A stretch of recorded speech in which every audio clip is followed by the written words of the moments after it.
সালমান রহমান নাম শুনছেন না? আর আরেকটা নাম আছে দরবেশ।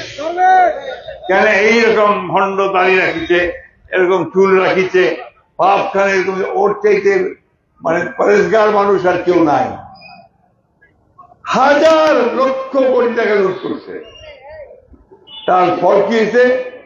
পাবলিক 5 তারিখের পরে ঢাকার যে বাড়িটা, ওটাকে মাটির সঙ্গে মিশাই দিচ্ছে। আমার বাড়ির বাসার কিছু দূরে ওর বাসা, বিশ্বাস করবেন না, বাড়িতে নাই, মিটাই দিচ্ছে।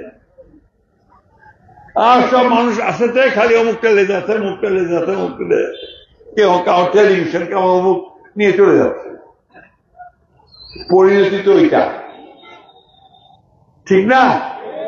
অত দূর যাবেন কেউ? দিনাজপুরে আমাদের যে এনায়েতুর রহিম, আপনার ইকবালুর রহিম, ওই রহিম সাহেবের ছেলে খুব দাপট নিয়ে থাকতো, মানুষের উপরে অনেক অত্যাচার বিচার করছে, যার দেখেন বাড়িতে খুঁজে পাবে না। পাবলিক করছে, কোন রাজনৈতিক দল করে নাই, জনগণ ক্ষোভ। এইটা কেউ মনে রাখে না।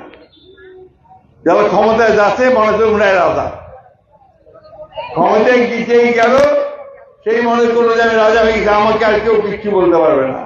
তখন তাদের ভাষা, এই হাসিনার ভাষায় যদি শুনতেন ওই 5 তারিখের আগে, বাপরে বাপ, কথাই কওয়া যায় না। এই অবস্থা না, ভয়ে কেউ কথা বলতো না। আর শেষ পর্যন্ত পরিণত হল এটা। কেন কি হয়েছে?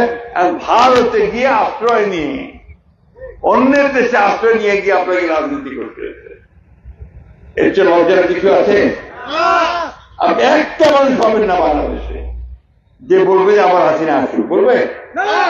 দেখতে পারে কেউ? কেউ দেখতে পারে না।